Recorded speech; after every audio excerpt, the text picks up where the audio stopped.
আওয়ামী লীগের আমলে ডিজিএফআই এর জয়েন্ট ইন্টারোগেশন সেলে ২৬ জনকে গুম নির্যাতনের মামলায় ফ্যাসিস্ট শেখ হাসিনা, তার সহযোগী তারিক আহমেদ সিদ্দিক ও ১১ সেনা কর্মকর্তার বিচার শুরুর আদেশ দিয়েছে আন্তর্জাতিক অপরাধ ট্রাইব্যুনাল।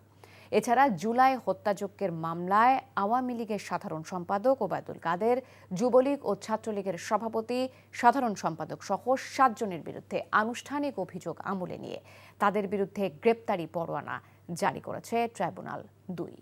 জানাচ্ছেন তামজিদ সুমন। বৃহস্পতিবার সকালে বন্দী আসামিদের আন্তর্জাতিক ট্রাইব্যুনালে হাজির করা হয়। তাদের উপস্থিতিতে আওয়ামী লীগের আমলে ডিজিএফআই এর জয়েন্ট ইন্টারোগেশন সেলে ২৬ জনকে গুম নির্যাতনের মামলায় শেখ হাসিনা, তারেক আহমেদ সিদ্দিক ও ১১ সেনা কর্মকর্তার বিচার শুরুর আদেশ দিয়েছেন আন্তর্জাতিক অপরাধ ট্রাইব্যুনাল।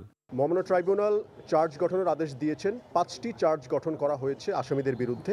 গুমের যে বিচার, এই বিচারিক প্রক্রিয়াতেই এই চার্জগুলো গঠন করা হয়েছে এবং এখানে মোট ১৩ জন আসামির বিরুদ্ধে আজকে আদালত চার্জ গঠন করেছেন এবং আগামী ১৯ তারিখে সাক্ষ্য গ্রহণ এবং ওপেনিং স্টেটমেন্টের মাধ্যমেই আনুষ্ঠানিকভাবে বাংলাদেশের ইতিহাসে প্রথমবারের মতো গুমের বিচার শুরু হতে যাচ্ছে।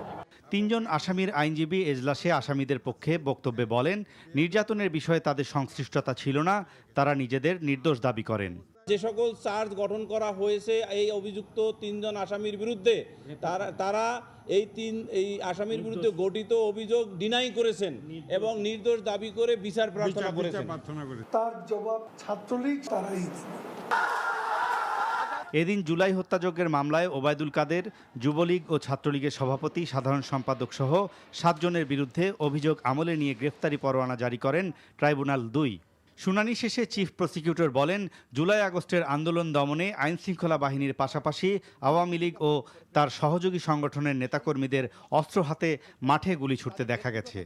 আসামিরা প্রত্যেকেই পলাতক আছেন, এই জন্য আইনশৃঙ্খলা রক্ষাকারী বাহিনীকে নির্দেশ দেওয়া হয়েছে তাদেরকে গ্রেপ্তার করে আদালত উপস্থিত করার জন্য।